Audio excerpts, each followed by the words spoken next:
Hey guys, it's Phil here, and today I'm not making a coronavirus in Japan video, or at least this isn't a coronavirus in Japan video. What I wanted to talk about is the future, and not the kind of future. There's a cool Logan's Run poster from Japan back there. It's not about that. It's about what work and business might be like after the coronavirus. And the reason I'm talking about this is that I'm what some people call a serial entrepreneur. I don't particularly like that term, but whatever. I come up with ideas and I kind of build those ideas and see if they work. Sometimes they do, sometimes they don't. So I need to think about two things. First of all, what could I do new business in the future post-coronavirus? Because this is a crisis, and a crisis is defined by the fact that it will end. So what new business could I do in the coronavirus, and what can I do to my existing businesses during this time and after coronavirus? So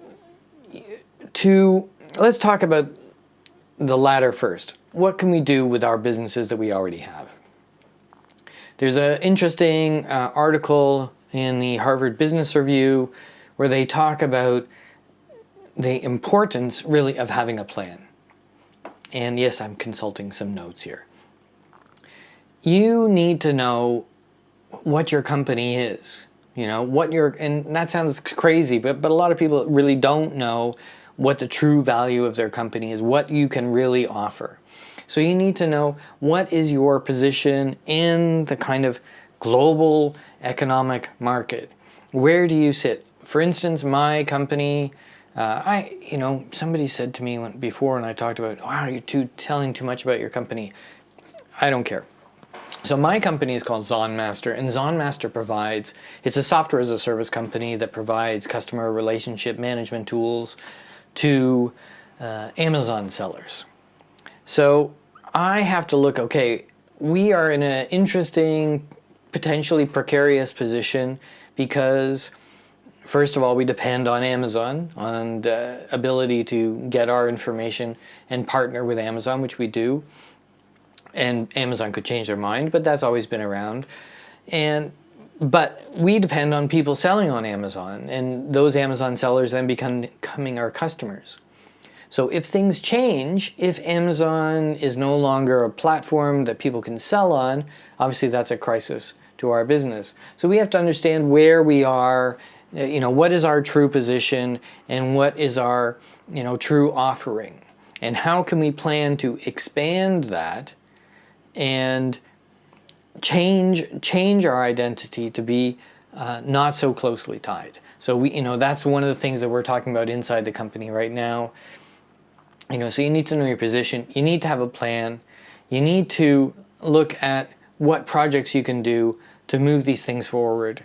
And you have to be able to, not spread yourself too thin. That's a problem with projects, and especially a problem with small businesses. They come up with, I could do this, this, this, and this, and then they try and do them all. That's why a plan and knowing your position is so important. So I'm going to put a link, if I remember, I'm horrible at remembering this, but I'm going to put a link to the Harvard Business Review article that might help you out if you want to find out more about that. But the other thing is, of course, what new business, and after that, then I'm going to talk about skills, because maybe not everybody's a business owner. But there's another interesting article on CNBC. I'm not a big fan of them because they seem to kind of be a bit too conservative for me, but it did summarize two very important areas that we need to focus on. Two silos that I've not really heard defined like this so clearly. One is the new stay-at-home economy. And my neighbor, who's a farmer, has just brought his tractor home, so we should talk about farming a bit too later. So the stay-at-home economy. What I've been noticing is how inadequate Facebook is in this crisis. It's good for one thing, and it's probably good for the thing that they wanted it to be good for, but it is not good at giving us a level of interaction. So, one of the things is we need a better tool to communicate with. People have been using Zoom, which is, has pros and cons. But, as a musician, I'd like to have a way of communicating with other musicians in a live, real-time way to actually play together.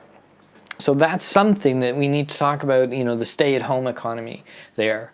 So things that provide services like that. So you have Zoom or Cisco, on the higher end. Anything that people need for that. So you have companies like Amazon, and you have Walmart and Costco who are also looking at going online more. So those are marketplaces for you to sell your goods on, right? And things like video games, things like video streaming, and of course you as a small company are not going to get into those areas, but things like food delivery. I think we're seeing a change in food delivery, hopefully for the better. I'm speaking abstractly because we don't have food delivery around here, but there you go.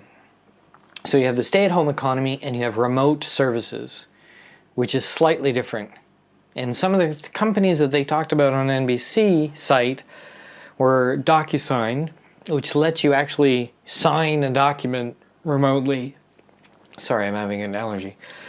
And things like remote healthcare, all that other stuff. So think about those two areas when you're trying to think about new projects to come up with. Telemedicine, as it's called, those things are going to be huge. There's going to be a huge movement to those. And I'm not just talking about servicing, kind of rich countries like America and the West. There's such opportunity in developing countries for these things, and they really need them. And that whole combination of technology, and that's something that you as a small person can do. You can develop, telemedicine software, interactive software, all of that stuff like that if you're a software developer, which gets down to skills. What kind of skills are you going to need? Well, the skills that we've been talking about so much before. The understanding of software, the understanding of designing software or developing software. You don't have to be a software developer, but you should understand how software works. And you should understand selling. You should understand getting in front of people and selling something to them. And I hope that maybe in this post virus world, the selling online doesn't have to mean selling crap to people with disposable income. There is a valid place for this kind of looked down upon thing of online selling. Online teaching, all these, skills, you need communication skills and you need technical skills. And if you don't have those, and if you're not adept at those, you're going to have to look at local services, right? And things like food production or farming or whatever like that are still going to be huge, maybe even bigger in this post-corona world. Those are my ramblings. You can feel free to ignore them. I'm sure most of you have switched off by now. I also cynically think that after this, the big companies will be even bigger. There was a movement just before all of this kicked in to kind of break up companies like Apple or certainly Amazon as seen as being too powerful. I don't think we're going to see that movement anymore. So I think that those companies who also sat on top of tons of cash will come out of this sailing and will consolidate more. So you need to focus on things that aren't going to be in competition with them. That's another one. Rambling video. See you soon.